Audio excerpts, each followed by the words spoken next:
Dilmus aloqadamisizlar?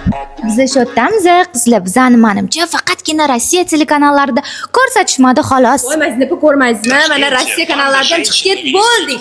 Voy, bu temadan to'ydik qizlar. Hozir sizlarga Turkiyadan kelgan kачестволар premium tovarlarni obzor qilib bermoqchimiz.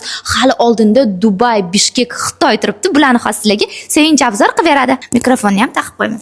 2025-2026 yil eng trendi bo'lgan tovarlarimiz keldi. Hozir sizlarga bitta xamir uchidan patir bo'lgan qismini ko'rsataman. Bu yerda jinsi koftichkalarimiz hammasi kuzgi qishga kolleksiyalarimizdan bittasi. Kalta paltolarimizni kiygan, xohlasanglar sviter, kardiganlarni eng premium sifatdagisdan olib kelganmiz sizlar uchun maxsus yubkalar bilan, chiroyli shimlar bilan moslab ketaverasizlar.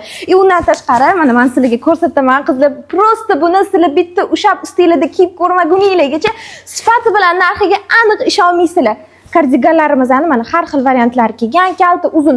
Bu yoq taraflarimizda koftichkalarimiz bor, dvoykalarimiz bor, har xil kilo shimlarimiz bor.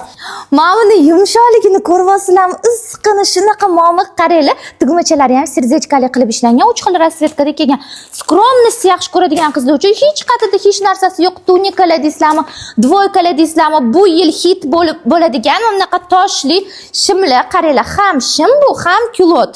Bemalol har xil kiyimlar bilan kiysanglar bo'ladi. Bel qismlari tortiladi qizlar. 3 xil rasvetkada kelgan. Xullas tovarlarimizni sizlarga ertalabgacha obzor qilsa ham, menimcha tugiga yeta olmasa kerak. Xullas kalom aynan mana shu tovarlarimiz ertaga 9:00 da Dilmusning barcha filiallarida bo'ladi va bizani bir-birdan go'zal jonona modellarimizni sizlarga reklama qilib berishadi. Hammanglarni do'konlarimizda kutib qolamiz.